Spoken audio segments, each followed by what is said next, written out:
India में आप सबका स्वागत है। आज जो न्यूज़ आपके लिए लेकर हम आए हैं वो अलंत से हैं।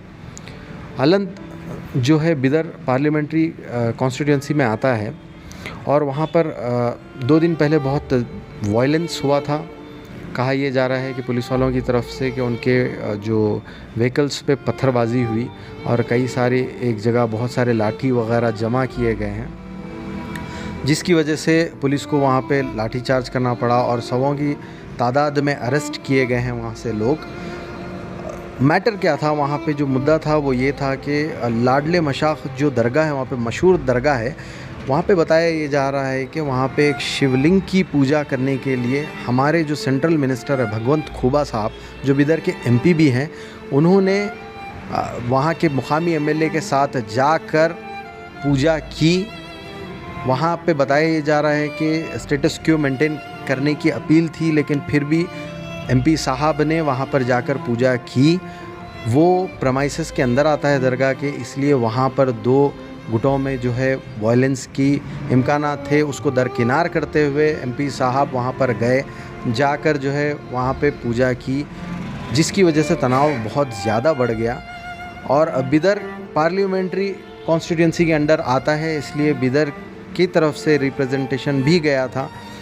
अब्दुल अज़ीज़ मुन्ना जो वार्ड नंबर 1 के काउंसलर हैं, और जनाब मंसूर खादरी साहब जो एमआईएम के प्रेसिडेंट हैं, और बैरिस्टर तला अनवर हाशमी साहब, और अनिल जो काउंसलर एमआईएम के हैं ये, और फ़हीम बेग जो एमआईएम के लीडर हैं, इन सब ने बिदर से रिप्रेजेंटेशन लेके गए थे वहाँ पर। और इलियास सेठ जो एमआईएम के गुलबर्गा नॉर्थ के कैंडिडेट भी होने वाले हैं, वो लोग सब मिलकर वहाँ का मुआयना कर ये बताया कि इस सिचुएशन को अवॉइड किया जा सकता था, और उनके ग्रुप से ये इत्तलाई और उन्होंने ये तफसीलात दी कि इस चीज़ को रोका जा सकता था, क्योंकि कोर्ट केस हुआ है। कोर्ट से जब तक फ़ैसला नहीं आता ये सब गड़बड़ करने की ज़रूरत नहीं थी। तो कई सारे उन्होंने एमपी साहब से सवालात भी पूछे कि कॉन्स्टिट्यूशन ओथ लेते हुए आप वहाँ पर गए, अगर कुछ हो जाता, 3 लोग फौत तो हो चुके, कई 100 लोग को अरेस्ट भी किया गया है वहाँ पर, तो ये सिचुएशन को अवॉइड करने के लिए आपने वोट ली थी, आप फ्रंट पे रहते थे, तो वन साइडेड आपने ऐसा काम किया है वहाँ पर, ऐसा इल्ज़ाम भी उन पर लगाया।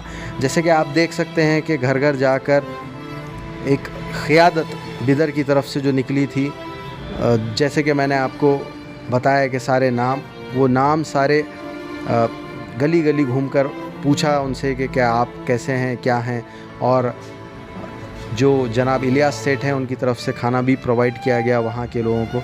तो पॉलिटिकली जो लोग जा रहे हैं, मुतासिर जगह पर जाकर हेल्प करना ज़रूरी है। उनको क्या तकलीफ़ है, तकलीफ़ देने से ज़्यादा एमपी साहब बिदर के जो हैं वो गए थे वहाँ पे। बिदर की कांग्रेस की तरफ से कोई आवाज़ नहीं आ रही। बिदर की कांग्रेस की खामोशी बिदर की कांग्रेस की मजबूरी को दर्शाता है। बिदर की कांग्रेस यहाँ पे आप देख सकते हैं कि एक यहाँ का एमपी जाकर अपनी कॉन्स्टिट्यूंसी में कुछ करते हैं, जिसकी वजह से जिससे पहले और जिसके बाद में भी वायलेंस के पुलिस स्टेटमेंट में देखा जा सकता है कि हुआ है। तो बिदर की कांग्रेस, बिदर की जेडीएस बिल्कुल आप देख रहे हैं कि खामोशी इख्तियार की हुई है, कोई बयान नहीं। बिदर के जो माइनॉरिटी के लीडर्स हैं बिल्कुल खामोश, हर मामले पे खामोश। सिर्फ ये कहा जा रहा है हम वहाँ बात करेंगे, हम यहाँ बात करेंगे, हम वो लेटर देंगे, हम ये लेटर देंगे, लेकिन कोई एक्शन उनकी तरफ से या कोई बयान आप देखते हुए नज़र नहीं आता। ग्राउंड पर हमेशा आप मिर्ज़ा फ़हीम बेग, जनाब मंसूर खादरी साहब, जनाब अब्दुल अज़ीज़ मुन्ना साहब और बैरिस्टर तलहा हाशमी को ही देख रहे हैं। तो इसका क्या मतलब है कि अगले इलेक्शन में मुस्लिम क़यादत या मुस्लिम वोटों को जो हमेशा पाते थे, क्या उनमें एक इंक्रीज़ होगा, डिक्रीज़ होगा, क्या होगा? लॉकडाउन का रहने दे, हिजाब का रहने दे, या फिर कहीं पे बिदर कॉन्स्टिट्यूंसी में कोई प्रॉब्लम का रहने दीजिए, मुस्लिम क़यादत कहीं दिखती हुई नज़र नहीं आ रही। जी हाँ, मुस्लिम क़यादत में इसलिए कह रहा हूँ, माइनॉरिटी सीट है बिदर नॉर्थ। बिदर नॉर्थ को माइनॉरिटी सीट के तहत ही कांग्रेस को एक मुस्लिम उम्मीदवार को टिकट दिया गया था, जिसकी बुनियाद पे वो जीते थे। अगर बुनियादी मुस्लिम हुकूक़ को नहीं फुलफ़िल कर पा रहे, बात नहीं कर पा रहे इस पे, तो क्या उनकी सीट ख़तरे में हम कह सकते हैं? क्या यहाँ के लोकल मुस्लिम जो नाराज़ अगर होते जाएं अगले 1.5 साल तक, तो क्या उनकी सीट ख़तरे में भी जा सकती है? क्या ये खामोशी कांग्रेस को इस बार भी एमपी सीट हराएगी? एमएलए बिदर नॉर्थ भी सीट कहीं इनके हाथ से ना निकल जाए? तो ये रिपोर्ट आपको जो दर्शा रही है, बस यही बता रही है कि आपके जो रिप्रेजेंटेशन जो बिदर से गया था या जो आवाज़ उठाया था, वो इन्हीं नामों तक महदूद हमेशा रहता हुआ लग रहा है। और बिदर एमपी साहब से भी हम गुजारिश करेंगे, क्योंकि वो बाई फार हर कम्युनिटी और हर कास्ट के और हर रिलीजन के वोट लेते हैं, तो आप सर इस पे जस्टिफिकेशन भी कीजिए कि अगर आपके जाने से नुकसान है या ना जाने से फ़ायदा है, या फिर सबको अपील करने से एटलीस्ट जाकर आपने अपना पर्सनल अगर कोई ड्यूटी निभाई है, तो कॉन्स्टिट्यूशनल जो ड्यूटी है वो भी आप अगर निभाते और अपील करते कि आप जो है मेंटेन कीजिए पीस को, तो और सारे अवाम को अगर आप मुखातिब होते तो ये सबके हक़ में बेहतर होता, और जो आपकी इमेज जो बेहतरीन इमेज बनी थी और बनी है और चाहेंगे कि हम बनी रहे, वो बनी रहती। तो आप जैसा कि आप देख सकते हैं वीडियो में, जनाब मंसूर अहमद खादरी साहब जो हैं घर घर गए हैं, फ़हीम बेग भी उनके साथ नज़र आ रहे हैं, अनिल काउंसलर जो हैं और सैयद तला हाशमी सब घर घर जाकर परेशानी को देख रहे थे क्या क्या हम ढूंढते रह गए कि कोई प्रतिक्रिया आएगी। यूथ कांग्रेस, युवा जनता दल और जो है माइनॉरिटी विंग्स, इनके आवाज़ नहीं निकली। यकीन मानिए, आप इनके लीडर को अगर कोई कुछ बोल देता है तो रोड पर लेट कर चीखने चिल्लाने और अरेस्ट होने पे आमादा हो जाते हैं।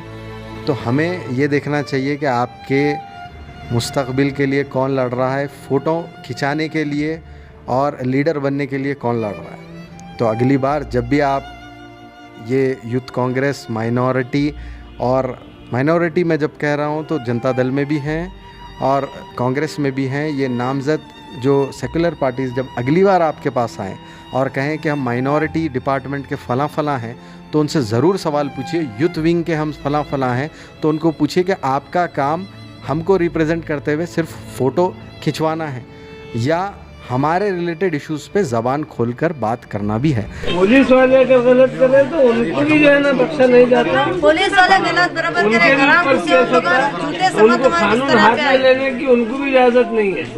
इस तरह घरों के अंदर घुस के और तुम्हारे ऑर्डर था बोले,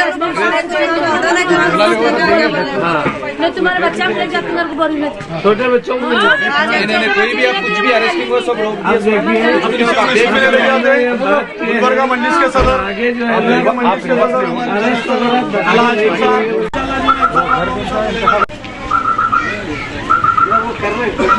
नहीं, अब नहीं आते, अब नहीं आएंगे इंशाल्लाह, अब नहीं आते इंशाल्लाह। बाहर में करने दे रहे, अब नहीं करने।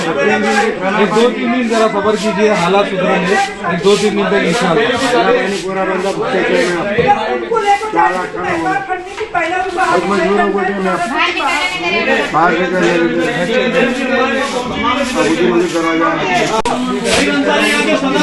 पहले पूरा को निकाल को हमारे साथ प्ले करेंगे, बाद में बेफिक्र रहेंगे।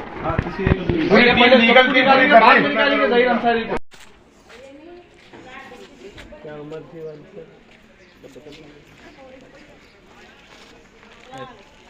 कैसा हुआ बच्चों को मार कर खाना खाए आप थोड़ा थोड़ा आराम से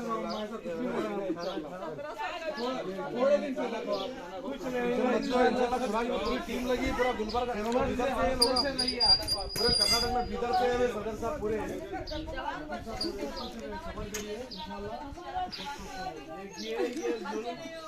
आप हमारी बात सुन लो, पूरे लोग आपके साथ में हैं। कुछ नहीं होता, आप सबर कीजिए, इंशाल्लाह सब ठीक हो जाएगा। सबर करो, हिम्मत मत हारो। उसका भी अजर में अच्छा टाइम गया, बुरा टाइम भी चला जाता, क्या भी नहीं है। ये आजमाइश का दौर है, और ये किसी के घर के झगड़े को से नहीं लड़े, सो है अल्लाह के घर की हिफाजत में। कोई मसला नहीं है, इंशाल्लाह हिफाजत करने वाला थोड़े दिन सफर करिए हम, थोड़े दिन सफर करिए। आपके बच्चे आपके घर को आते हैं, सब आगे टीम है, आलम की टीम है, थोड़े दिन सफर करिए। इधर वाले सब आपके साथ है। सारे केसेस खत्म करने की बात कर रहे हैं हम तो। वो लड़के केस वो जो सब केसेस खत्म होना आराम से रहो, मत रखो, अल्लाह पे भरोसा करो। ऐसे हालात होता है नहीं, और बहुत चलेगा। औरतों की बहुत तारीफ हो रही है कि औरतें बहुत हिम्मत वाले औरतें हैं, बोल रहे हैं आप लोग ऐसा टूट गए तो कैसा? नहीं हिम्मत से रहिए। बेल के रास्ते डाले खाने पीने का जेल में क्या भी मर्डर नहीं करे, किसका भी क्या भी ये कुछ नहीं नहीं करे, है। कुछ भी नहीं, छोटा जुल्म मोटा कुछ वक्त के लिए रहता है, इंशाल्लाह अल्लाह आपके साथ है और हर लोग जो है ना आपके साथ है। दुआ करो, नमाज करो। अब सुनो, वकील साहब क्या बोल रहे हैं? उतना अल्लाह नाराज होंगे। ये आपके सबर का वक्त है, अल्लाह आपसे सबर मांग रहा है। आप सबर करो, आपको इसका फल मिलेगा इंशाल्लाह। थोड़े दिन सबर करो, बस अब रोना नहीं। बेफिक्र रहो, अल्लाह के ऊपर भरोसा रखो, सब ठीक हो जाएगा। समझ 4-5 दिन बच्ची के साथ बाद में अब नहीं, 4-5 दिन ठीक है। अब फिर आएंगे इंशाल्लाह तुम्हारे पास, आराम से रहो, जैसा हो वैसा 4-5 दिन सब बातें करो, जरा सबर से काम, सब बातें करो। आगे मत रहो, तू चल बोल को उसकी बीवी को भी लेकर, बच्ची को भी लेकर, बच्ची को लेडीज ऐसा पकड़ को ले गई। बच्ची एकदम भी कैसा है, बस देश में आने को वो बच्ची वापस करेंगे बच्ची को उसे तो ले को गए। नहीं कल बोले नहीं तुम्हें करो, हम हैं तुम ना करो, कल की बात दो। जी नहीं बिल्कुल इंशाल्लाह। नहीं तो ले चलो सरकार दवाखाने चलो, कचहरी चलो, लास्ट में चलो बोल रहे थे। वहीं आए थे ना। आराम से रहो, आप लोग आराम से रहो, आराम से रहो, आराम से रहो। अल्लाह अभी हम यहाँ गुलबर्गा डिस्ट्रिक्ट अलग में हैं। यहाँ पर ख़वातीन में इतना खौफ का माहौल है। अभी हमारे सदर आला सैयद मंसूर अहमद कादरी साहब, हमारे बैरिस्टर तल्हा हाशमी साहब और गुलबर्गे के यूथ प्रेसिडेंट गुलबर्गे की टीम के साथ यहाँ पर पहुँचे हैं। देखिए यहाँ पर छोटे छोटे बच्चों में, हमारे ज़ईफ़ माओ बहनों में एक खौफ का माहौल जो है ना बना के रखे हैं। ये बीजेपी गवर्नमेंट में जो मुसलमानों पर जुल्म हो रहा है, इसको चाहिए कि जो है ना ये खौफ का माहौल हटकर लोगों को इंसाफ मिले। बेकसूर लोगों को यहाँ से लेकर जाया गया है, जिसमें ख़वातीन भी हैं, छोटे बच्चे भी हैं, अनमैच्योर्ड बच्चे जो 15 साल 16 साल 14 साल 12 साल के बच्चों को तक उठाया गया है। ये लोगों में, ख़वातीन में खौफ का माहौल है। ये कानून किस तरह के हुकूमत के दबाव में काम कर रहा है, ये पूरे जो है ना भारत देख रहा है कि लोगों को इंसाफ की सख्त ज़रूरत है। और हम और हमारी टीम, हमारे तल्हा हाशमी साहब, बैरिस्टर साथ में है। इंशाअल्लाह कानून से हमें लोगों को इंसाफ की उम्मीद है।